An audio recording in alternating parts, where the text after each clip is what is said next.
This week on the Nittany Dispatch, we discuss all of the happenings in the transfer portal, Penn State's ticket sales for its first round game, and everything going on with coaching searches around the country. This week on the Nittany Dispatch.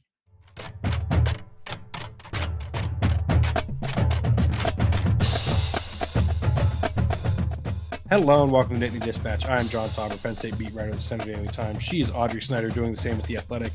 And if you can't notice, I am a little under the weather. It has been a difficult week. The voice is going. It's been. You I sound feel great, John. Yeah, that's not true. I feel better now than I did earlier in the week. Came back from Indianapolis sick and feeling better, but the voice is somehow worse now than it was earlier in the week, which is kind of impressive. What was that, John? I couldn't hear you. Yeah, stop it. You gonna repeat yourself today? I'm not. You're just gonna have to deal with this. I sound very nasally right now, and I apologize to the listeners and to the viewers.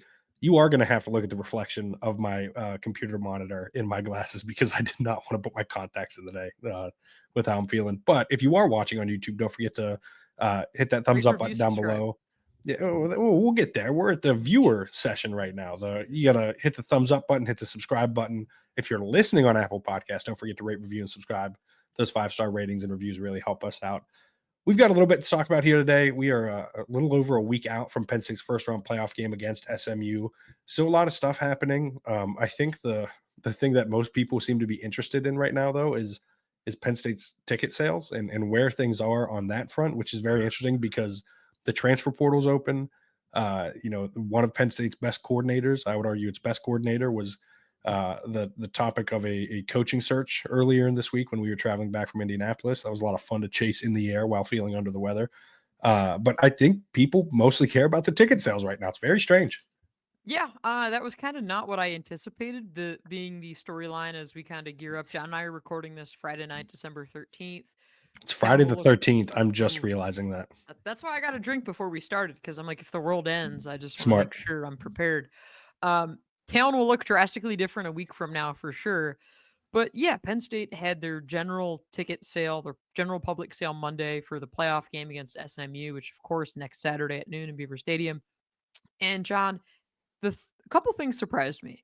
One was that they made it to a public sale because we're always told they have roughly 90,000 season ticket holders, which includes 21,000 students. Obviously, SMU gets their ticket allotment as well, which they do plan to bring their band and their spirit squad. I've confirmed that. However, but what are they not bringing? That's what I care about. They're not bringing the pony, the mini pony that was much to the relief of Penn State because there was genuine concern of where do we put this thing. And at first, John, I'm going to admit, I forgot that it was a miniature pony, and I'm like, oh, that makes sense. Like, yeah, where are you going to put this big horse on the sideline? It's very condensed behind the visitor bench. Then I started looking at photos of this pony and videos. Of Lil Sebastian? Well, yeah, whatever its name is. It's not Lil Sebastian, but it could be. And then I found the video where it pooped on the field a few years ago. Oh, really? I did not know this. Yeah, it was against like Army, I want to say, and they had no plan in place, so they had to scoop it up with like Powerade cups. Man. I want to make a joke right now, but I'll save it for after the pod. Could be a great sponsorship opportunity because Gatorade's a playoff sponsor. So, like, if this would happen, but we don't have to worry about it because long story longer, the pony is not making the trip. They didn't give me a reason why, and I didn't want to ask if it was weather related or what. But so the ticket sales, the fact that it made it to a general sale, I thought, okay, that was interesting. Then I go on Ticketmaster because I got my hands on a pre-sale code. Because again, I thought it was telling that Penn State opened this sale up to faculty and staff before the general public sale, which to me was maybe this isn't going to sell as well as we thought. If off the bat it's, hey, Nittany Lion Club and faculty and staff. So I'm looking and then I notice and I'm like, hey, student section, part of it's on sale on Ticketmaster. That's different, especially because I had reported last month that Penn State in the playoff were in alignment that they were both going to keep the 21,000 seat student section that obviously, and let me put this out there because I've seen a lot of this week, John. You're getting me fired up now talking about ticket sales and logistics. This is why I'm letting what I you live go. for. Penn State does not get the ticket money for the playoff game. Can you say that one more time? Penn State University does not get the money from the ticket sales for the college football playoff game. So to be clear, you're telling me that Penn State didn't take some of the student ticket allotment and sell it as regular tickets to generate more revenue because they don't get that revenue anyway? That's correct, John, because I'm it's just not gonna their choose not money. to believe that. Now, here, and I've heard a lot of this, right? Because so I'm kidding, by the way. I what do what believe Audrey happened because I have was confirmed this also. Penn State, they had their student ticket sales. Students could request tickets through a lottery system. Previous to Penn State, like it was similar to the season ticket process where you didn't know who Penn State was going to play, but hey, if you're a student, put your request in for the playoff game. And Penn State did that. They did the system, and roughly 15,000 students got tickets. They had allotted 21,000 seats. So these seats are on Ticketmaster. I am reporting that Penn State did not fulfill their allotment. I'm getting called many names for reporting this. Shocking. Trust when I put things out there, and I'll say this as a journalism thing, like I'm not just throwing stuff out there. Like there is legitimate reporting behind what I put out there and what I put, my name behind because accuracy matters, facts matter in this business, especially. And so I'm getting all these kinds of names. But the interesting thing here, I did hear from several students who said, hey, we tried to get tickets and we didn't get them, or we thought we did the process correctly, or we got an invoice, or we thought we had an email, but I didn't get a ticket yet. What do I do? Um, I do not know. As we're recording this on Friday, I do not know if Ticketmaster might have glitched. Which again, Ticketmaster is the worst. I can say this because they're not a show sponsor. That's Um, right. as someone who's tried many times unsuccessfully to get Eras Tour lottery tickets, it's the worst. So I do not know, and it sucks if you are a student who wanted to go to this game, and for whatever reason that didn't happen. Like I am sorry for you. This is not what Penn State wanted. This is not what the playoff wanted because the playoff wants the TV spectacle. But Penn State's stance on all of this, and they've kind of tripled down on this throughout the week with multiple statements, is that every student who did the request system and did it correctly and did it on time got a ticket. So again, Penn State does not gain anything by having fewer students there. The playoff, who I reached out to this week, they deferred me back to Penn State and said that they had worked closely with Penn State. And John, this just goes back to the point that I made several weeks ago when you and I discussed this, and you said, "Oh, students will sell out, no doubt." And do you remember this conversation? It was a Yeah, long time I ago. I was I was wrong. I'm surprised that they didn't I'm sell sorry. out. What was that? Yeah, I'm not saying that again. I but I was, right? Like, I'm surprised that they didn't sell out, and to be clear, like, I have also talked to multiple people, both on and off the record, like, various different conversations. I have not heard anything other than Penn State didn't sell out. It's allotment, and here's the thing, those are the exact fans that Penn State wants at that game. Yeah. Students are their rowdiest fans, their loudest fans, their noisiest fans. They are the people most passionate in the stadium during games. They would not want 6,000 of those specific fans to not be at the game, right? And Or to especially potentially be sold to SMU fans. Like that's the other piece right, of like this. that Like it Penn opens State does not want that. right. And the other thing is like the difference in pricing doesn't matter here because as we both said, and as we've both reported, Penn State does not get the playoff revenue for Yeah, the this is tickets. not a Penn State cash grab because again, had Penn No. State been getting the ticket revenue, I would have said, oh well, maybe. Yeah. Well, Um, here's the thing. Did you see that Texas? I don't know what's going on here. Genuinely have no idea other than a cursory look. Didn't open up their tickets to the public and immediately like we're selling them on SeatGeek, and oh, that is suspicious. what is But John? Do you know Texas? What is their stadium seat? I have no idea. funny you ask this. Wrote a You don't story have it about all of memorized? this earlier today. You can find that at centerdaily.com about ticket sales. I talked to Penn State Athletic Director Pat Kraft for the story. And capacity in Longhorn Stadium is 100,119. So about 6,000 tickets less needing to be sold than Penn State's. Oddly enough, as of when I spoke to Kraft Thursday afternoon, Penn State had left about 6,000 tickets that could be sold at face value. So Yeah, and so here's the point on all of this, right? This is not If you're the Penn State student section, I don't know this to be fact. I haven't had a chance to look at this yet. I've been up to my eyeballs in other stories, honestly, but I will hopefully at some point be able to circle back on this. My guess is that Penn State probably was trying to sell out the largest student section of these four venues, right? Because Notre Dame, like we're talking 60,000 ish seat stadium, much smaller. 77,622. Sorry.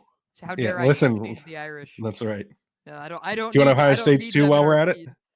Yeah, sure. What's Ohio State? I know Ohio state. State is 102,780. Okay, but what's their student section? We don't know. That's a good question. We don't know. But I That's think you're right. I think that's a good theory. And again, like students are on break. They kept the dorms open so students can stay. And this is not it's the end of the semester right before finals week. This is, as you've mentioned astutely several times, this is post finals week. Most finals are done virtually or are not like in group person. projects. Yeah, right. They're not in person things anymore. And so it's not the kind of situation where, oh, I finished my finals Friday, I'll stay for the game. It's I turned in my project Monday. Why am I hanging around? Yeah, and again, I've spent a lot of time here at Penn State in the classroom teaching for 8 or 9 years, and it initially kind of it surprised me a little bit just because you're so far removed from your undergrad that you don't remember it. Because I'm a dinosaur, John, you know this. I do know that. But it was always I would get students who the last day of class I typically would have taught Wednesday, Friday. That Friday would be, hey, I'm getting out of here this weekend because we have a final paper due. I'll send it in from home, right? So for some students, you would have been asking them to stay here for an extra week. We are button up against Christmas at this point, right? Because the semester does end later this year, it seems. I have to go back and check, but it definitely feels later. Um, It does. and so you have that, right? You have students who want to leave because they're going to go home and they're going to pick up shifts and work, right? This is not an indictment on the student section. Like I No. don't want it to be that, um, because it is a great student section and they are passionate. But this is a big challenge for every team hosting in the playoff. And even teams that aren't hosting, these were conversations that were being had by universities and folks on the playoff committee saying, are we going to get students here? How many are we going to get? Oh, it's graduation weekend. Oh, let's think. We're going to have to move that. What do we do? I think, John, honestly, I am really curious after these first round of on-campus playoff games, which as you and I talked about Sunday night, they got four awesome venues. Like you got four crazy college venues, which is going to be great for TV, going to be great for people there in person. Do we maybe see a scenario in future years where they start the regular season earlier to try and avoid some of this? Maybe you're starting a week or so earlier so you have that, so your students are still here in session. I don't know what the answer is, but I do think it's going to be looked at in the coming years because this is a tight timeline the way it's currently constructed. Well, and the playoffs going to expand again too, right? Like the SEC Don't only say got it. It probably will. it Yeah. is the SEC only got 3 teams in. They're going to make it stink until it expands again to 14 or 16. I'm not kidding. It is Until we get every 100% SEC team in, yeah. right until it's a 16-team SEC playoff. And until I'm Bevo is checking. allowed on the field, not just pregame, postgame, during the game. Like Bevo needs to do the coin toss. That's Playing it at the 50. No, he's playing. It's 12 on 11. But yeah, I'm checking Ticketmaster right now. It looks like the same 6 sections that when I originally reported the story, that's WBU, WAU, SK, SJ, EBU, and EAU are the ones that have at least 100 plus tickets. WAU actually is barely any sold. It looks like 30 or so, 40 or so have sold in that section. And it's all like where students would be, right? Like for the most part, at least. And so I'll be curious to see how that plays out. Kraft told me he expects it to sell out. I tend to agree. I think it probably will, but They're definitely over something worth. 100,000 as of us recording Yeah, this, which again, like the that's a environment's going to be. number people would love to have. Like I get it, Yeah, you want to sell out and you probably will by the end of next week, but there are so many factors working against Penn State and all of these schools at this point in the year with these games. yeah, and I think the one of the most important parts out of this is the environment's going to be ridiculous. Still, it's got 100,000 people in it. Like you And think the so. other part too, John, if they were playing Alabama, I think it would have been a little bit of a different draw. I think you'd get some more Alabama fans up here probably than Yeah, SMU. That's just some conjecture on my part. But I think too, the other part of this, and I'm digging into this because, well, we know I love logistics. It is insanely expensive if you're trying to come up here from Dallas for a game and you're an SMU fan, right? We're talking like $1,200 round trip flight. Hotels are there are a few rooms remaining, but 14 to 1,600 a night with a 2-night minimum. Let's be real. There are no rooms remaining at a reasonable price. No one's. If you are paying that much, Well, let us know. I would and love I to will hear. and then you can be a sponsor on the show. Yeah. Uh, I'm working on a story that I'll have out on the Athletic next week about the economic impact of the playoff game. And again, this goes back to the timing piece and the fact that I spoke to some people today on Friday. 60% of Penn State's normal hotel rooms were already occupied ahead of this weekend because of winter graduation. Yeah. That's significant, right? You're talking this is a town with about roughly 2,800 hotels, and they're in position to add roughly or 2,800 hotel rooms. To be clear, we're not a bustling place, but they're in position to add roughly 600 more hotel rooms in the next 2 years. Um, but again, like the fact that your media hotel is in Harrisburg, the fact that the playoff committee folks that are here, the playoff folks, they're going to be in Harrisburg too. Like it's a tough place to get to. There, again, there's a lot of things. So if you're a Penn State fan even and you're trying to come up here for the day, it's going to be a challenge. John, one of the questions I've gotten asked a lot this week, I think maybe know a little bit better than I do on this. Is parking available yet as we record this Friday? Because I have not seen general public parking for the game next Saturday. No, but you can Okay. buy parking passes on StubHub for prices that I would not recommend paying. Okay. It is, I assume those are season ticket holders that are selling their passes before they get them. Passes are not going to be delivered until December 17th, it looks like, from everything from fans I've talked to. People have ordered Tuesday. passes. Okay. Yes, Tuesday, December 17th. So if you need to get your pass to someone else between the 17th and the 21st, best of luck. Not the greatest planning on Penn State's part Oh, on that with end. holiday shipping. Oh, yeah, Yeah. that's gonna be bad. So I would expect that sometime next week, general parking Okay. will be available. If parking is available, they'll sell it on game day. That would be my expectation as well.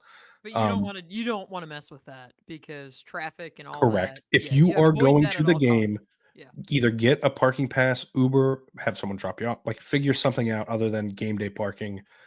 It's a noon kick. Traffic's going to be a disaster as is. I would strongly listen. For some people, it's going to be impossible, and you have to try and do it. And I fully understand that things aren't that easy, Yeah. especially this late in a process like this. But do everything you can to kind of avoid that game day parking. Is my suggestion. I think that would probably be the quickest way in and out of the stadium. Like I just think your best bet is to avoid that from your favorite standpoint, a logistical standpoint. Let's take a brief break from the podcast, discuss our friends over at Roback. If you are watching on YouTube, you can see it right now, the Roback logo here on my shoulder as I am wearing a performance hoodie from Roback, as I always do. Performance hoodies, performance joggers, performance polos, you name it, they're hats. I wear them all the time. Although wearing the Phillies hat today to try to spur Dave Dombrowski into doing something this offseason for the Phillies. But if you would like Roback gear, you can find it at roback.com. And if you want, you can use code TND20 on your first order for 20% off. That's TND20 is in the Nittany Dispatch 20 for 20% off your first order over at roback.com. And I got to say, Audrey, I got the email today. My favorite golf course, the place I play most, sent they have closed the course for the season. They've put the sand on the greens, and I will not be wearing the performance polos on a golf course again until 2025. It bummed me out, but you better believe when that rolls around, I will be wearing Roback performance polos once again on the golf course. How many divots did you put in those greens while wearing your Roback performance Greens, hoodies? you gotta learn about golf, Audrey. Yeah, No, I'm no not a divots. golfer. Yeah, no divots on a green. I take a clean divot in a fairway though. It's not a bad thing when I do it. I'll Oh, say yeah, that. that's true. Because yeah, if you had a Yeah, divot in green, we've got bigger issues. Yeah. yeah. I'm probably never golfing at that course again because they're booting me out. But if you would like Roback gear yourself, you can go to roback.com and use code TND20 for 20% off your first order. No. Get ready for a long playoff run and make sure your kids are ready too. You want your little ones to experience the magic of this Penn State season with you, don't you? Future Friends is a new brand that helps little kids become big sports fans through storybook led activity boxes that help them understand football. If you've ever tried explaining the sport to a little kid, especially ages 4 to 8, which is what Future Fans is designed for, I can relate to the frustration that you've had. I've spent many days trying to explain to my nephew what a touchdown is, what a punt is, why the other team won, and why they lost. but Future Fans is here to help you and your kids and loved ones get into the game. That's right. And for only $49.99 at futurefans.com, you can get a 15% off with code DISPATCH. That's dispatch as in the Nittany Dispatch. And you can get the child in your life future fans and help them learn about football at a young age. Now, back to the show. And I have a story up on The Athletic. I did a piece this week about all that's gone in behind the scenes to get Penn State, to get Beaver Stadium ready to host a playoff game. And there are a ton of super quirky details in there that I find fascinating. But one of them, and I think it's just a thing to remember, Penn State spent $4.5 million of the renovation money last winter on winterizing the stadium and doing backlogged maintenance.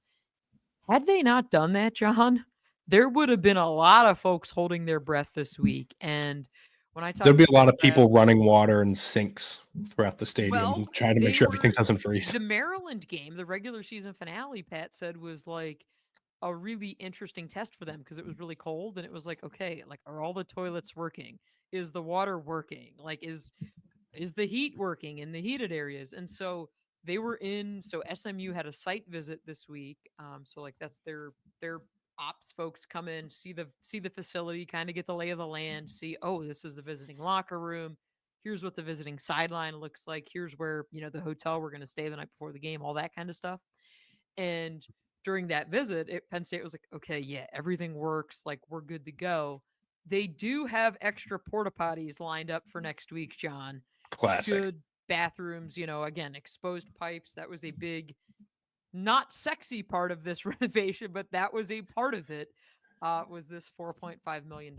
So I think that's a good thing to kind of point out this week, because this is not just simply, oh, it's one more game on the schedule. This is, oh yeah, we need to order roughly 24,000 parking passes because we do printed parking passes here. We need to place that order in August or September. So that story is up on The Athletic. Had a lot of fun writing it, reporting it. It's kind of been how Penn State hosts has been a storyline I've been following the last 2.5 years. So that is there for your, I want to say, bye week reading pleasure, but I don't even know what this week is. Yeah, it's a weird week. It's not even a full week, really. But I think that is enough of that. Read that story from Audrey at The Athletic. You can find my parking story on SundayDaily.com. I'll probably have more next week on that, too. My parking story. That's yeah. right. Potentially early in the week, I will say as well, as I try and be careful about what I say. But yes, let's move on to some of the football stuff. The transfer portal is open. Penn State has had 2 players go in, Jerry Cross as we anticipated, and T.A. Cunningham as we did not anticipate, although maybe should have, I guess. Like, we listen, if we did, we would have both been talking about it sooner. I thought he was going to stay longer. I mean, but you go back to kind of his background, the way his recruitment played out. There were a lot of other factors there that when he committed, in the back of my head, it was always, well, is this going to stick? Is this going to matter? I guess the timing is now you say, okay, well, this is a guy who would have had a role next year. But again, his whole kind of situation leading up to this point was when he was banged up too this year. That's important. Yes, he was injured this year because I had asked Deion Barnes about him several weeks ago. And that was he has not, which again, players transfer for many reasons. I don't fully know why here, because often when you see a younger player, I know Penn State's thing had always been, he's going to thrive here and he's going to thrive with our program and the year-round support and the stability. And that piece to me is like, okay, well, here he is. He's been here, I guess, roughly a year. And he's moving on. So yeah, a surprise in some regards, but when I kind of look at the totality of the recruitment, I say, yes. I don't know. A surprise from the standpoint of where we were at that point in time. If you look at it on the whole, it makes sense. As far as incomings, I wouldn't be surprised if that is a position that Penn State targets, defensive tackle specifically. We've seen there's been plenty of reporting about Bear Alexander visiting.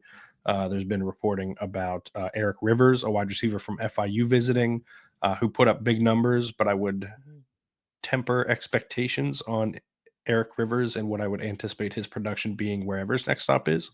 So you're just telling me the offense won't flow through Eric Rivers necessarily. All right, enough of that. When Penn State lands, guys, we will talk more about them specifically. Be a bear of an off season, John. I know, I've had enough of this. I am so ready to end the podcast. But the important thing is, I think Penn State is going to be targeting defensive linemen. The other part of that is, and I think the most important part for Penn State is not the actual incomings for the portal. They're, of course, wide receiver, obviously, some defensive players, but the retentions, right? And I think Penn State is, and again, as I ponder my words carefully, I think Penn State is in a good position to replicate some of what Ohio State did last season.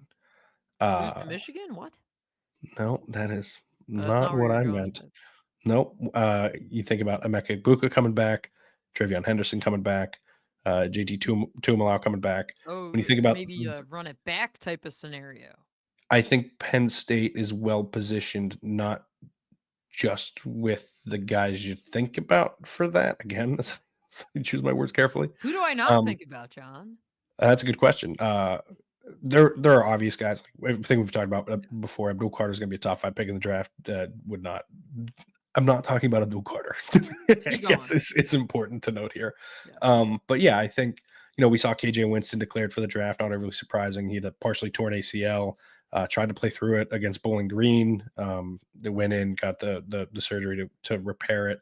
Supposed to be cleared for on-field drills March 1st, which is the day after he would be working out at the combine. So I wouldn't anticipate seeing him work out there. Winston is not someone that I'm surprised to see leaving. I thought there was a chance that there could be. So there were conversations for sure about Winston potentially being back, but I don't know that it was ever likely. And I think that was probably well known. So yeah, I don't know that he is lumped into that group, but there are players that matter for Penn State that I wouldn't be surprised if they're playing in college at Penn State next year. Wow, There that's are, profound. That's I know, profound. but There are it's players tough to. at Penn State that matter who might be here next year. But guys who you would anticipate going on day 2 of the draft, right? I think Like that's who? relevant. I'm not doing that. Okay, anyway, there was some Trying to other get me in news, trouble. some other things that we can talk about on here a little more in depth. Um, as I was weaving my way through Philadelphia International Airport Monday evening, Yeah. um, As I was in the air going from Chicago to State College, at least the flight had Wi-Fi, so I could text people. see, I'll couch this rant for later, but short thing here, like we're almost in 2025. The fact that like in-flight Wi-Fi is a thing that they charge like $12, $13 for is stupid. Whoa, fly Absolutely United, stupid. $8 on United. Okay, $8 still. I expect free Wi-Fi in the year of 2025 on a plane. That's fair. Anyhow, as I'm weaving my way through the airport, I see the Andy Kotelnicki text, which Andy Kotelnicki was in the running for the West Virginia head coaching job, which has since. I think Uh, it's fair to say he okay. was more than in the running. I don't want to report anything specific because these things, coaching searches are weird, right? Like They change quickly.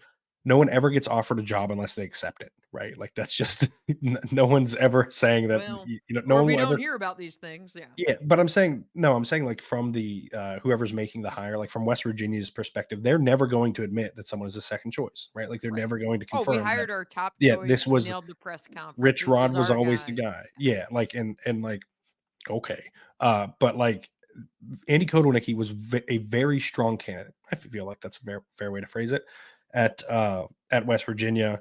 That was increasingly the case over the weekend. I am under the impression that an interview took place and that Zoom or in Kotelnicki, person? that I do not know. I believe it was in person, but I don't want to say with certainty. Okay. But I like he was a strong candidate there, right? And then the decision was made to return to Penn State, and I think it was centered around the idea that, and this is speculation. I'm not reporting anything to be clear. Don't aggregate this, please. But that Kotelnicki can and likely will end up getting better offers down the line than, frankly, a Big 12 school, right? Like I think we're seeing the disparity increase between the SEC and the Big 10, and I'm not, that's nothing new. Everyone knows that that's happening as the financials grow wider and wider between those two conferences and everybody else. But Kotelnicki, by my own expectation too, will end up getting better job offers down the line. Coach Um, K. and sure. I'm too Sure. I'm too congested to push back on that right now, but I would anticipate that he will have better offers down the line. I think he knows that, and I think a lot of people at Penn State know that, and I think It probably wasn't too difficult at the end to, choose to tweet out what he tweeted, right? To say that he's coming back, for his wife Lindsay to tweet something similar too, right around that same time. I say it's probably Well, an hour and a half after, I'd finally gotten word back that this is where it's going. But like it is a massive win for Penn State. Like without a shadow of a doubt. You want to talk about player retention mattering? well, That matters too, but keeping Kotelnicki mhm. helps with that as well. And I think it is crucial for Penn State next year to have not just Andy Kotelnicki or not just the players that they want to retain coming back, but to have the same play caller and play designer in the booth making those decisions. Staff continuity is one of the ingredients that James Franklin has spoken to of sustaining success. That it's one of the most important things. So here's my question, John. You mentioned about Andy having opportunities down the road. How far down the road are we talking? Like, are we? Because his tweet, he mentioned 2025. Andy Kotelnicki mentioned in 2025. his tweet. He did not mention 20, 2026. 2025 is also starting in like what, 3 weeks, 2 weeks? Yeah, I would expect Andy Penn Kotelnicki State could still to be playing meaningful football games in 2025 in the listen. Orange Bowl, potentially a national championship game. I think you're reading too I'm much into just it. My anticipation is that Andy Kotelnicki is on Penn State's coaching staff well, you know what, for John? the 2025 football season. I will say that. Like my Fair enough. I mean, anticipation is what I'm saying. it was a strong statement to put out there, but if you're also the OC in a national championship game, I don't know. And again, because the Who's calendar is so hiring in late messy now. January? That's where I was going with this too. Because the calendar is so messy right now that a lot of your coaching carousel stuff is coinciding with the playoff. You got Bill Belichick coming to college football. I mean, we're a Yep. Bill Belichick coming to college football for a year because he has a $1 million buyout after June. Like, give me a yeah. break. Like, It's so there are other factors at play here that are again that make this year in the playoffs so unique to all of this. But yeah, that was a significant development. Now I think the other we're gonna hear from Andy Kotelnicki this week as well. We're gonna talk to him Monday. Monday. So John, so here's the question. Obviously, the press conference is supposed to be, I'm assuming, centered around SMU, right? We also have The this question out there the about press conference is centered around whatever we ask about, well, to right, be right, right. clear. But it's I know Western, that's not that's not that's a West statement. Virginia, but that's the right. We can That's ask not a whatever we want. statement for you. It's a statement for listeners so they understand our jobs. Like it is Yes, just a press conference for us. it's a press conference that's happening the week of a game. We're Yeah. free to ask whatever we want, which means if John wants to ask about the play calling around the goal line against Ohio State, since we haven't heard from Andy since then, he's free to do that. I don't have any questions about that. I know everyone else probably will, so I don't really have to But cover it no, anyways. But it I've is gone on my tangent about how I feel about it. that to me is what it's one of the many differences between the college game and the NFL game is like these things tend to linger longer in the college game just because the coordinators typically aren't as readily accessible, especially here. Yeah. So you have that piece to it. So we will hear from both coordinators this week. We'll hear from James Franklin Monday, so it'll kind of be like a normal week. We'll hear from, I want to say, 8 players throughout the course of Monday and Tuesday because, again, just like the playoff is kind of controlling this game and the ticket sales, the playoffs also pulling the strings on the media access. Like Yes. this is their show, and I've seen a lot of fan consternation about is this going to feel like a home game? Is it going to look like a home game? Oh, by the way, it is a whiteout. Yes, it will look and feel like a home game, but you're probably going to see like you're supposed to see the All-State logo on the field goal net. You're going to see a bunch of college football playoff signage in Beaver Stadium. You're going to see AT&T plastered on the headsets instead of I think it's currently like West Shore Homes because this is the playoffs game even though it's Penn State's home game. Here's the thing. None of those things are what people think of when they think of a play or a home game for Penn State, right? Like no one's thinking of where are the Pepsi logos? Like what are we like Well, it's going I to be have Dr. gotten Pepper baby, flustered. let's go. I have gotten flustered by this conversation about like it's not really a home game. Like I've seen people Oh, it's talking about 100% a home game. like saying like it's essentially a glorified neutral site. It is this is not like This is a home game. it is a whiteout. It's a home game. They're going to be at least 95,000 Penn State fans there out of however many end up being there. Like this is going to be a home game. When you walk into that stadium, you aren't like, wait a minute, that net has an all-state logo on it. Like nobody, Taco Bell student section. yeah, nobody is thinking about the Penn State environment, thinking of like, I can't wait to walk into Beaver Stadium and see the Pepsi signage and the Allstate signage and the AT&T on the head. Gatorade And cups on the sideline. yeah, like people aren't thinking about, they're thinking Well, about I like am, but not 100,000 people cheering for the same result. And that's what it'll likely be. And so like I wouldn't like, it's all ridiculous. I think these are home games. Unless you're Ohio State, you might have a an orange invasion there with how many of my those tickets beloved are on Vols are resale gonna market. travel well, apparently. Yeah, it seems Yeah, like it. But I yeah, did. this is Yeah. a home game. Like there does not have to be a conversation about this. It's I don't know what we're doing. I think it's just because there's no game this week. This does not need to be a public conversation that people are having. Well, John, since you opened the door, I'm going to walk right through it. You've earned the right to host a college football playoff game, right? So that's why Penn State came out and said, hey, we're going to make this a whiteout because this is our best chance to drum up that home field environment, right? So that's why you're doing it because you've earned the right to host a college football playoff game. Penn State fully expects this is going to look and feel like a college football playoff game. Also, as of us recording this, I don't know, and I'm curious. I'm going to try to find out. SMU, if they're going to return any of their tickets or not, right? Like that is not a given. Again, tough place to get to up here. So I Although just there wonder. there have been flights added from Dallas to State College to kind of try and Yes, facilitate for that. a hot price of $1,200 round trip, you can fly nonstop Yeah. on United. Which hey, this is something again. Airlines are trying to work to add more of these like football specific flights, and United has been at the front end of that the last few years doing that. Yes. But John, as there's one thing we did not talk about yet that I think we can just breeze through. Also As my this week, voice is really just going. Like we're yep. we're teetering Don't on worry, the John. razor's I edge can here. carry us on this one. All right. Because we don't have enough things to do this week. The Big Ten says, "Hey guys, here's the schedule for next season." They dropped that one on us midweek. Again, I will dive into this much deeper whenever this season ends because this is for us covering Penn State. Like this is not top of mind, but I understand fans care about it. Yeah. It's a double bye week season again next year. Uh, the way the Big Ten rolled it out is they released it by weeks as opposed to like Saturdays. So again, there's still the possibility of Penn State having a Friday game on the road. And I want to be clear, like Mhm. that is like I made sure to ask around about that. Like that is a possibility still. Like Penn State is not 100% certain that every game will be on Saturday. My guess is that they will be, but you just don't know. Like the Big Ten can change those things. Penn State's not in control of those things. Like it's they'll fight to not play on Fridays. I'm sure, but like Yeah. you really don't know. And truth be told, for the home games, I don't think Penn State would have a home game. Uh, Oh no, on, James Franklin would lose his mind if that was the case. But but here's the thing, if you look at the away games, there aren't a ton of great candidates unless you're looking at Michigan State. Rutgers, Yeah, but that's the day after Thanksgiving, like, let's are they do gonna move Black Friday. yeah, like, that's the only way, and the other one is maybe Michigan State, but they just played on a Thursday a couple years ago, like, I don't know if they're gonna, like, I Maybe don't know. Penn State can kind of bamboozle them into playing at Ford Field again on Black Friday. I mean, that would Worked out what worked out play well for Rutgers? us. Play Rutgers on Black Oh, that's Friday? right. Yeah, that's not the right week. You're Yeah, right. Yeah, and but I well, know they could still try to finagle Ford Field into it.